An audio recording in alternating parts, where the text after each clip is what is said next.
नमस्कार दोस्तों, स्वागत है आप सभी का अपना YouTube चैनल में हीरा क्लासेस में। तो आज के क्लास में हम लोग बात करेंगे मुख्य रूप से फिजिक्स का जो चैप्टर चल रहा है आपका प्रकाश का परावर्तन तथा अपवर्तन, उसी चैप्टर को हम लोग कंटिन्यू करेंगे। और उसी चैप्टर में हम लोग टॉपिक्स पढ़ रहे थे। पिछले क्लास में हम लोग प्रकाश की प्रकृति के बारे में बात किए थे, नेचर ऑफ लाइट्स के बारे में बात किए थे। ठीक, तो आज का जो टॉपिक्स रहेगा वो काफ़ी इंपॉर्टेंट टॉपिक्स रहेगा। एंगल ऑफ डिविएशन, विचलन कोण के बारे में बात करेंगे। हमने पिछले क्लास में बताया था कि अगला क्लास जो आपका आने वाला है उस क्लास में हम लोग एंगल ऑफ डिविएशन के बारे में बात करेंगे, विचलन कोण के बारे में बात करेंगे। काफ़ी इंटरेस्टिंग टॉपिक्स है, उसके बारे में आज के क्लास में हम लोग समझेंगे। विचलन कोण, एंगल ऑफ डिविएशन।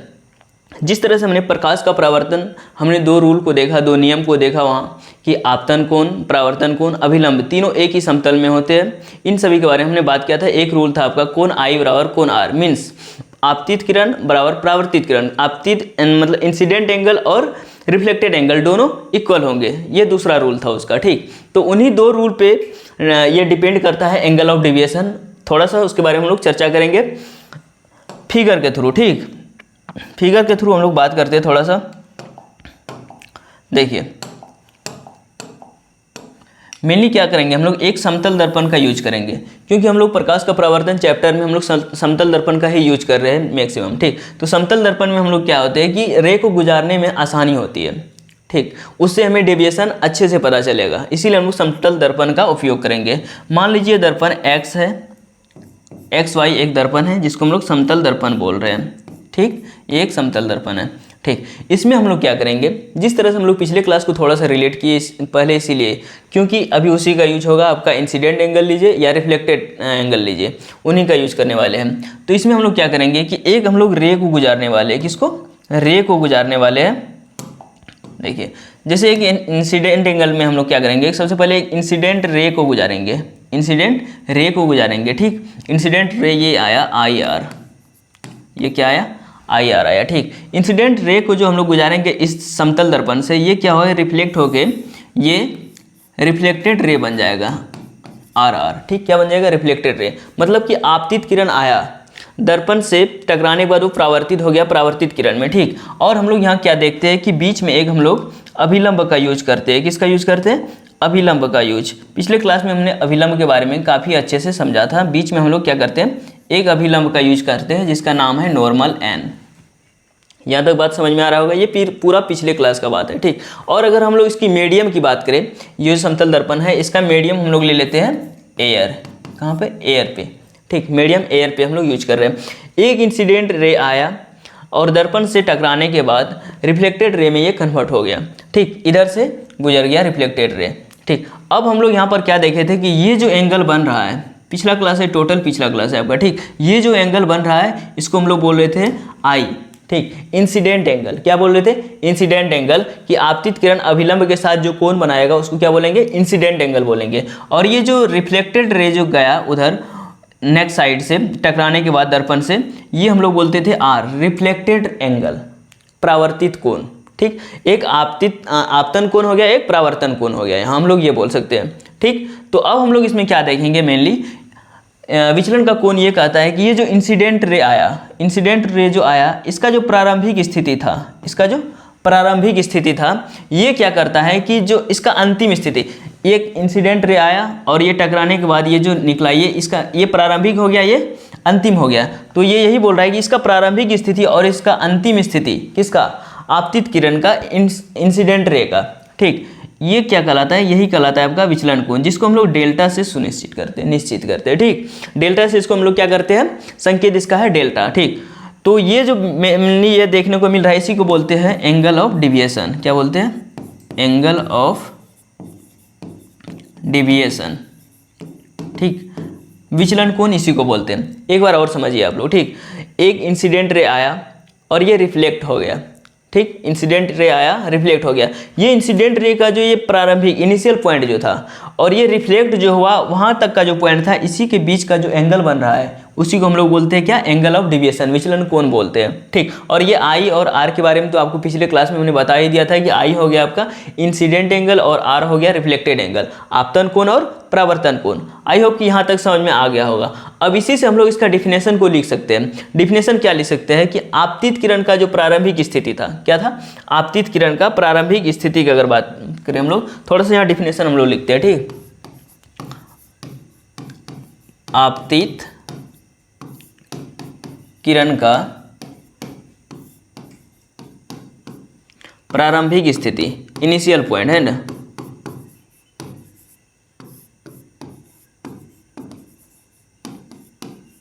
आपतित किरण का प्रारंभिक स्थिति और तथा परावर्तन के बाद स्थिति तथा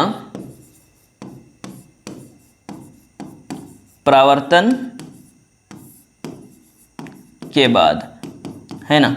ये देखिए आपतित किरण का प्रारंभिक स्थिति ये हो गया, इधर से निकलना था इसको, ठीक। उसके बाद परावर्तन के बाद, परावर्तन के बाद आपतित किरण का ही, किसका, आपतित किरण का ही अंतिम स्थिति, आपतित किरण का अंतिम स्थिति,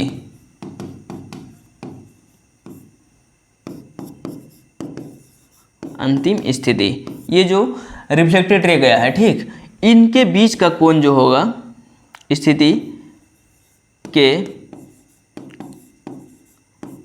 बीच का कोण, या इसी को बोल सकते हैं मध्यम का कोण, है ना, बीच के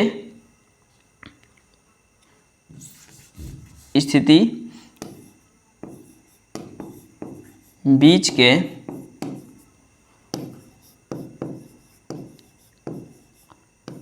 माध्यम का कोण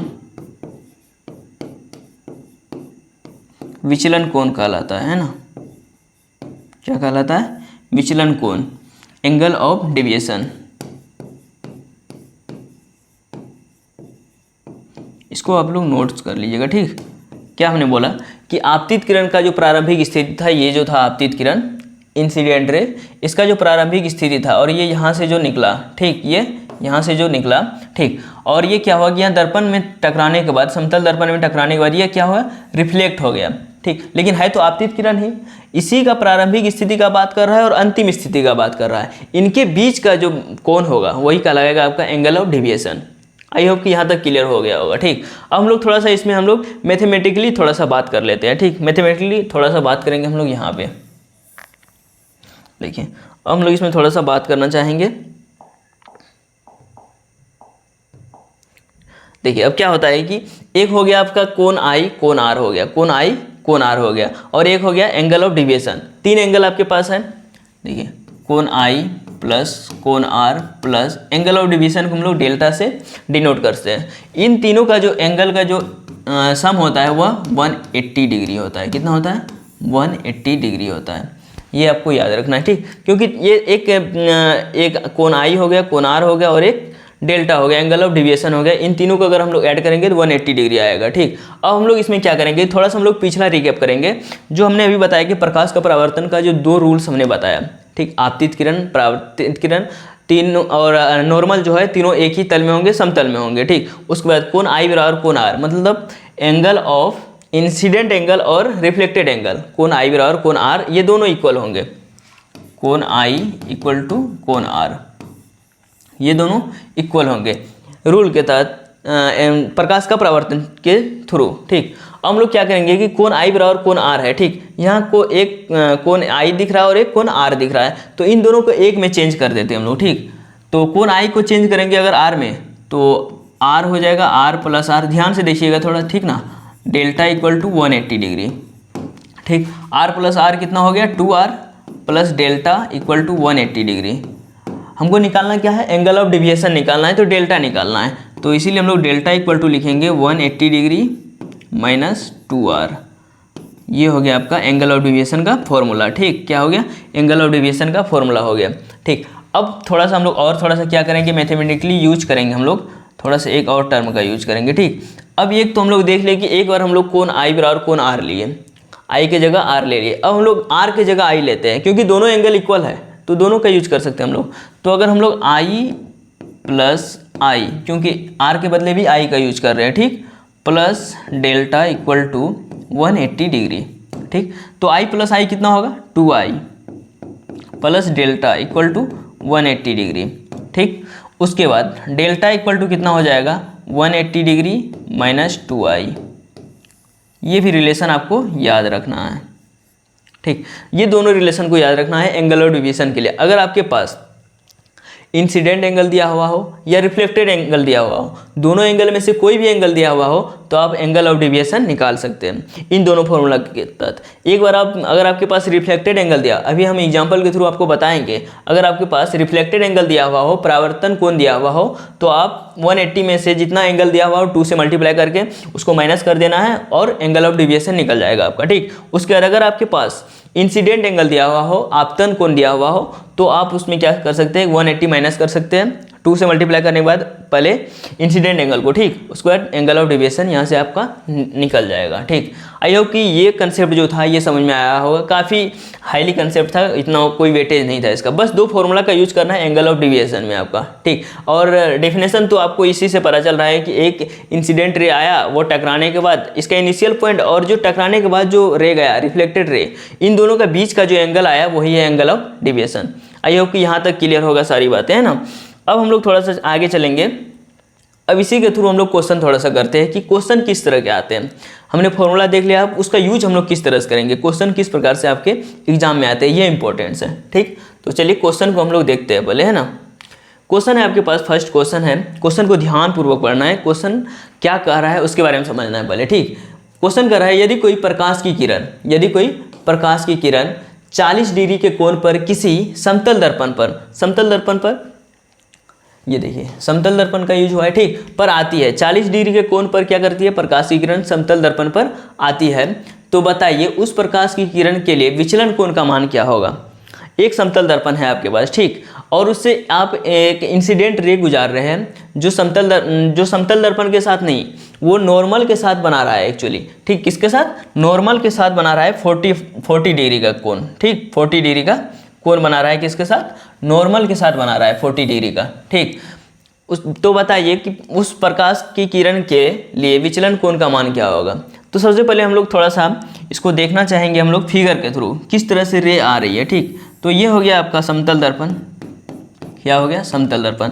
फिजिक्स में अगर आप फिगर बना रहे हैं तो आपको सॉल्यूशन करने में काफ़ी सहायता मिलेगी। ठीक, तो ये XY एक समतल दर्पण हो गया, इससे एक इंसिडेंट रे गुजार देते हैं हम लोग, है ना। क्या निकालेंगे हम लोग, इंसिडेंट रे गुजार देंगे।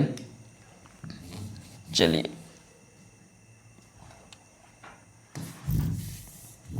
फिर से बनाते हैं हम लोग, है ना। एक आपके पास क्या हो गया, समतल दर्पण हो गया,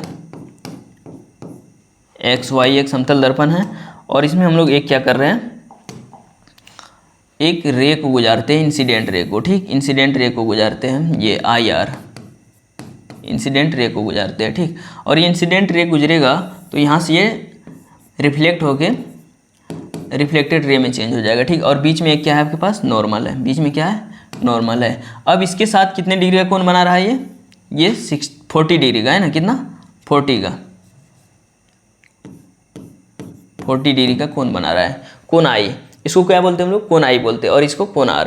ठीक, 40 डिग्री का कोण बना रहा है, और आपको पता होगा कि कोण I इक्वल टू कोण R, अभी हमने जस्ट बताया आपको। ठीक, तो मतलब यहाँ 40 का बना रहा है, तो यहाँ कितना का, यहाँ भी 40 डिग्री का ही बनाएगा। कितना का बनाएगा, 40 डिग्री का ही बनाएगा। आई होप कि यहाँ तक क्लियर होगा। अब हम लोग को क्या निकालना है, ये जो रे जा रहा था ये इधर कंटिन्यू करेगा, इसका इनिशियल पॉइंट, और ये जो रिफ्लेक्ट हुआ वही आपतित किरण है, इंसिडेंट रे ही जो रिफ्लेक्ट हुआ उसी का जो ये एंगल है, यही क्या कहलाता है, एंगल ऑफ डेविएशन कहलाता है। इसका हमको वैल्यू निकालना है। ठीक, यहाँ तक समझ में आ गया। अब हम लोग थोड़ा सा फॉर्मूला को देखते हैं, सॉल्यूशन इसका करते हैं। क्या करेंगे, सॉल्यूशन इसका करते हैं, है ना। देखिए करना क्या है कि मेरे पास जो फॉर्मूला है वो क्या है कि एंगल ऑफ डेविएशन डेल्टा दिया हुआ है कोण I, या आप कोण I का यूज कर लीजिए, कोण R का यूज कर लीजिए, क्योंकि इधर अगर 40 डिग्री है तो इधर भी 40 डिग्री होगा। क्यों, क्योंकि कोण I बराबर कोण R। क्लियर है। ठीक, एंगल ऑफ डेविएशन बराबर क्या होता है कि 180 डिग्री माइनस 2i का हम लोग यूज कर लेते हैं। ठीक, R का भी यूज करके आपको दिखा देंगे, दोनों का आंसर सेम ही आएगा। ठीक, तो ये होता है आपके पास फॉर्मूला, इसको तो याद रखना ही पड़ेगा। ठीक ना। अब देखिए क्या होता है कि डेल्टा इक्वल टू होगा 180 डिग्री माइनस 2 इंटू आई का वैल्यू कितना था 40 डिग्री, कितना था 40 डिग्री था। ठीक, तो डेल्टा इक्वल टू हो जाएगा 180 degree minus 40 into 2 80 degree.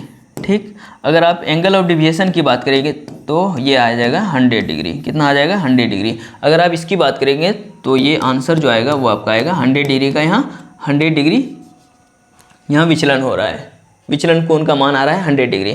Clear है यहाँ तक। इसी तरह से हम लोग क्या कर सकते हैं, कोण आई के बदले कोण आर भी ले सकते हैं तो सेम आंसर आएगा। कोण आर लीजिएगा तो कोण आर का भी वैल्यू 40 डिग्री, और 40 डिग्री को जैसे ही 2 से मल्टीप्लाई कीजिएगा 80 डिग्री आएगा, और 180 में जैसे 80 को माइनस करेंगे तो 100 डिग्री आएगा। तो एंगल ऑफ डेविएशन चेंज नहीं होगा, उतना ही आएगा। आई होप कि यहाँ तक समझ में आया होगा इस क्वेश्चन के थ्रू। ठीक, इसी का थोड़ा सा सेकंड रूप हम लोग, इसी क्वेश्चन का सेकंड रूप हम लोग देखेंगे। यहाँ क्वेश्चन पूरा फ्रेश था कि यदि कोई प्रकाश की किरण 40 डिग्री के कोण पर आती है, ठीक, समतल दर्पण पर आती है, तो बताइए उस प्रकाश की किरण के लिए विचलन कोण का मान क्या होगा। ये क्वेश्चन था। अब नेक्स्ट क्वेश्चन देखिए। ठीक, नेक्स्ट क्वेश्चन देखिए क्या है। नेक्स्ट क्वेश्चन को थोड़ा सा ध्यानपूर्वक पढ़ना है। सेम नहीं, सेम दिख रहा होगा लेकिन सेम नहीं है। ठीक, यदि कोई प्रकाश की किरण समतल दर्पण के साथ, समतल दर्पण के साथ, ये देखिए अंडरलाइन हमने किया है। ठीक, समतल दर्पण के साथ 45 डिग्री का कोण बना रही है। यदि कोई प्रकाश की किरण समतल दर्पण के साथ, समतल दर्पण के साथ 45 डिग्री का कोण बनाती है, तो बताइए प्रकाश की इस किरण के लिए विचलन कोण का मान क्या होगा। नेक्स्ट क्वेश्चन जो था वो कुछ और टाइप का था। ये क्वेश्चन में समतल दर्पण के साथ जो प्रकाश की किरण आ रही है वो 45 डिग्री का कोण बना रही है। वहाँ पर फ्रेश नहीं किया था कि समतल दर्पण के साथ आ रही है, तो हमने कहा नॉर्मल से लिया था। आई होप कि यहाँ तक समझ में आया होगा। ठीक, तो चलिए इसको फिगर के थ्रू हम लोग थोड़ा सा देखेंगे कि जैसे कि एक आपका क्या है आपके पास, एक आपके पास XY समतल दर्पण है। क्या है, समतल दर्पण है। ठीक, इनसे यहाँ से हम लोग क्या करेंगे कि एक इंसिडेंट रे आया, आपतित किरण आया। ठीक, आपतित किरण आया और ये यहाँ पर टकराने के बाद ये क्या होगा, रिफ्लेक्ट हो जाएगा, रिफ्लेक्टेड रे, और बीच में पता ही आपको क्या है, नॉर्मल है। ठीक, अब क्या हुआ, ये कंटिन्यूसली इधर जाएगा और इसी के बीच का कोण को क्या कहते हैं हम लोग, एंगल ऑफ डिविएशन कहते हैं, विचलन कोण कहते हैं। ठीक, अब देखिए यहाँ बात क्या हुआ कि यदि कोई प्रकाश की किरण समतल दर्पण के साथ 45 डिग्री का कोण, समतल दर्पण ये रहा और इसके साथ कितना 45 डिग्री का कोण, 45 डिग्री का कोण बनाती है, तो बताइए प्रकाश की इस किरण के लिए विचलन कोण का मान ज्ञात कीजिए। ठीक, ये क्वेश्चन अभी सॉल्व कर रहे हैं। जब आप इसी तरह के 2-4 क्वेश्चन कर लीजिएगा तो इसको सॉल्व करने की जरूरत नहीं पड़ेगी, इसको आप क्वेश्चन को देखते हुए आंसर कर सकते हैं। ठीक, तो अभी हम लोग थोड़ा सा डिटेल में सॉल्यूशन करेंगे ताकि अच्छे से समझ में आए।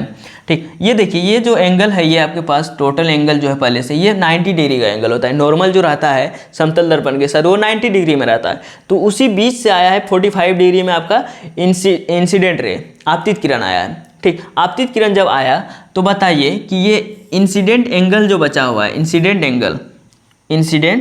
एंगल जो बचा हुआ है, बताइए इसका वैल्यू कितना होगा। ये तो 45 डिग्री है समतल दर्पण के साथ, अब ये कितना है, आप कहिएगा कि भैया टोटल तो आपके पास 90 डिग्री का कोण है नॉर्मल से लेकर के, एक आप 45 डिग्री का हिस्सा ले लिए तो 45 बचा ऑब्वियसली, है ना। तो यही आपका 45 डिग्री यहाँ आ जाएगा। तो जब आपको ये पता चल गया कि 45 डिग्री यहाँ आ गया, तो इसको हम लोग क्या बोलते हैं, इंसिडेंट एंगल बोलते हैं, आपतन कोण बोलते हैं। तो आपतन कोण का वैल्यू आपको मिल गया, आई बराबर मिल गया। क्लियर है। तो अब हम लोग थोड़ा सा फॉर्मूला की ओर चलते हैं। तो यहाँ लिखेंगे हम लोग सॉल्यूशन। ठीक, तो फॉर्मूला में क्या है कि डेल्टा इक्वल टू होता है 180 डिग्री माइनस इंसिडेंट एंगल मिला है तो हमको 2i देते हैं। कितना है, 2i, 180 degree minus 2i, I incident angle आपतन कोण। ठीक, तो हम लोग यहाँ से देखेंगे delta equal to 180 degree minus I का वैल्यू कितना है 45 डिग्री। ठीक, 180 डिग्री माइनस 45 इंटू 2 90 डिग्री। ठीक, तो यहाँ से टोटल आ जाएगा आपका 90 डिग्री, है ना, डेल्टा इक्वल टू 90 डिग्री। ये जो एंगल ऑफ डेविएशन आया वो कितना आया, 90 डिग्री आया आपके पास। कितना आया, 90 डिग्री आपके पास एंगल ऑफ डेविएशन आया। आई होप कि यहाँ तक समझ में आ गया होगा ये दोनों प्रश्न। अब हम लोग थोड़ा सा इससे थोड़ा सा अपर लेवल का क्वेश्चन करेंगे, थोड़ा सा। ठीक, चलिए इस क्वेश्चन के बारे में बात करते हैं हम लोग। इस क्वेश्चन में क्या क्या है कि विचलन कोण को दे दिया है, किसको, विचलन कोण को ही दे दिया है। तो इसमें से आपको निकालना क्या है कि एक परावर्तन कोण, परावर्तन कोण मतलब रिफ्लेक्टेड एंगल, और एक अपवर्तन कोण इंसिडेंट एंगल। उसके बाद प्रकाश की किरण का समतल दर्पण के साथ बना कोण, प्रकाश की किरण का समतल दर्पण के साथ बना कोण। पिछला क्वेश्चन आपको दिखा है, ठीक। यहाँ देखिए, यहाँ तो दिया हुआ है प्रकाश की किरण समतल दर्पण के साथ 45 डिग्री का कोण बना रही है, लेकिन यहाँ निकालना है, ठीक। इसको क्या करना है, कैलकुलेट करना है। यहाँ पर इस क्वेश्चन में जो दिया है आपके पास वो कैलकुलेट करना है, ठीक। क्वेश्चन समझ में आ गया कि क्वेश्चन क्या है आपके पास, टोटली क्वेश्चन को बताते हैं एक बार और। यदि प्रकाश की किसी किरण के लिए विचलन कोण का मान, यदि प्रकाश की किसी किरण के लिए विचलन कोण का मान 120 डिग्री है, फिगर बनाते हैं, ठीक। देखिए, ये हो गया समतल दर्पण XY, ठीक। यहाँ से क्या हो गया कि एक रे आया, इंसिडेंट रे, जिसका नाम है क्या, इंसिडेंट रे। इसमें तो आपको कोई कन्फ्यूजन नहीं होना चाहिए क्योंकि बहुत बताइए, ठीक। उसके बाद इधर से आप रिफ्लेक्टेड रे इधर से गुजर गया, टकराने के बाद, दर्पण से टकराने के बाद, ठीक ना। और ये हो गया आपके पास नॉर्मल। क्लियर है यहाँ तक। अब देखिए, ये जो रे आया इंसिडेंट रे, आपतित किरण, इसका जो इनिशियल पॉइंट इधर जाएगा और ये टकराने के बाद इसका अंतिम पॉइंट ये हुआ। तो अभी तो बताया कि इसके बीच का एंगल ही क्या कहलाता है, एंगल ऑफ डिविएशन कहलाता है। क्या कहलाता है, एंगल ऑफ डिविएशन कहलाता है। तो एंगल ऑफ डिविएशन जब ये कहलाता है, इसका ही वैल्यू इस बार दे दिया है कि 120 डिग्री, कितना, 120 डिग्री, इसका ही वैल्यू आपको दे दिया है, ठीक। तो आपको क्या करना है कि एक पहले आई निकालना है, आई निकालिएगा तो आर भी ऑटोमेटिक निकल ही जाएगा। क्यों, क्योंकि कोण आई बराबर कोण आर, ठीक। तो आई निकालते हैं सबसे पहले हम लोग, ठीक। तो आई कैसे निकलेगा, आपके पास अभी एक ही फॉर्मूला है, आपके पास एंगल ऑफ डेविएशन का एक ही फॉर्मूला है। जब हम टोटल डेविएशन की बात करेंगे नेक्स्ट क्लास में, तो वहाँ एक और फॉर्मूला आएगा आपके पास। तो अभी हम लोग एक ही फॉर्मूला को जानते हैं, डेल्टा इक्वल टू क्या जानते हैं हम लोग, सॉल्यूशन लिखेंगे, डेल्टा इक्वल टू क्या जानते हैं, 180 डिग्री माइनस 2i। पहले हम लोग इंसिडेंट एंगल को निकालते हैं, आपतन कोण को निकालते हैं। क्लियर है, ठीक। तो हमारे पास जो विचलन दिया हुआ है, एंगल ऑफ डेविएशन दिया हुआ है 120 डिग्री, कितना है, 120 डिग्री है ना। तो इधर हो गया 180 डिग्री माइनस 2i, ठीक। तो 2i को इधर करते हैं, इक्वल टू 180 डिग्री को रखते हैं और इसको इधर कर देते हैं 120 डिग्री, ठीक। तो यहाँ से आ जाएगा आपके पास 2i इक्वल टू 60 डिग्री, है ना। i इक्वल टू आ जाएगा 30 डिग्री, इतना तो डिवीजन आता होगा आपको, है ना। i इक्वल टू कितना आ जाएगा, 30 डिग्री। तो मेनली हमको पता चल गया कि कोण i का जो वैल्यू है वो कितना है, 30 डिग्री है। और कोण i का वैल्यू अगर 30 डिग्री है, कोण i का वैल्यू अगर 30 डिग्री है, तो कोण r का वैल्यू कितना होगा बताइए। कोण i का वैल्यू अगर 30 डिग्री है तो कोण r का वैल्यू कितना होगा बताइए। निकाल सकते हैं यहाँ से हम लोग, डेल्टा इक्वल टू, इसी फॉर्मूला में सारा चीज़ है, इसी फॉर्मूला से निकालना है सारा चीज़, ठीक। तो कोण आई निकाल लिए हम लोग 30 डिग्री, और कोण आर को निकालना है। और परावर्तन के नियम से हम लोग क्या जानते हैं, कोण आई बराबर कोण आर, कोण आई बराबर क्या जानते हैं हम लोग, कोण आर जानते हैं। अब हम लोग थोड़ा सा क्या करेंगे कि एंगल ऑफ डिविएशन दिया हुआ, अब ये समतल दर्पण, इस समतल दर्पण के साथ कितने डिग्री का कोण बना रहा है, समतल दर्पण के साथ कितने डिग्री का कोण बना रहा है, इसके बारे में हम लोग बात करेंगे, ठीक। तो समतल दर्पण को हम लोग मान लेते हैं ये क्या है, थीटा है, क्या है, थीटा है, ठीक। थीटा है, थीटा प्लस आई अगर कर दें हम लोग, क्या करेंगे हम लोग, थीटा प्लस आई, इसके बारे में बात कर रहे हैं थर्ड नंबर का, ठीक।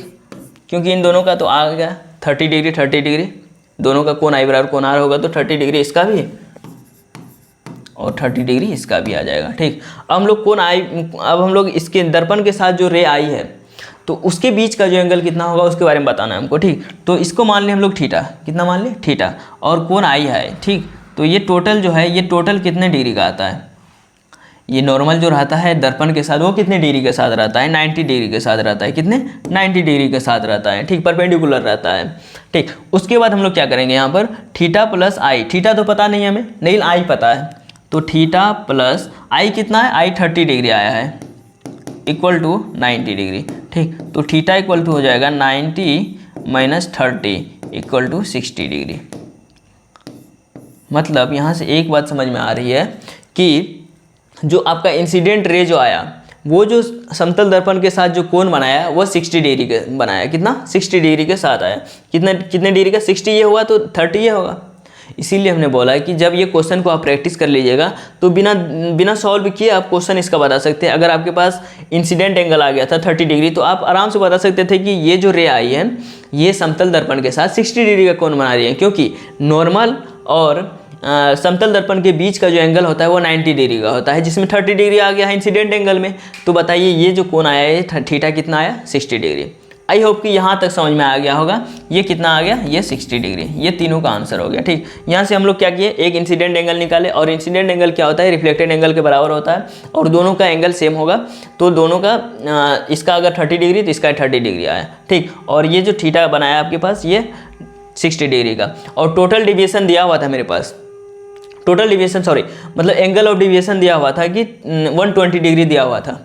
ठीक, आई होप कि यहाँ तक सारा क्वेश्चन समझ में आ गया होगा। आज हम लोग थर्ड क्वेश्चन की है, और इसी में सारा कंसेप्ट था, एक ही फॉर्मूला में सारा कंसेप्ट को हम लोग देख लिए, और कंसेप्ट जिस तरह से हमने समझाया उसको थोड़ा सा रिलेट करना है क्वेश्चन से, ताकि प्रॉब्लम को सॉल्व करने में कोई दिक्कत ना हो। तो मिलेंगे हम लोग नेक्स्ट क्लास में टोटल डेविएशन के साथ। और अगर आप चैनल पर नए हैं तो चैनल को सब्सक्राइब जरूर कीजिएगा। मिलते हैं नेक्स्ट क्लास में, धन्यवाद।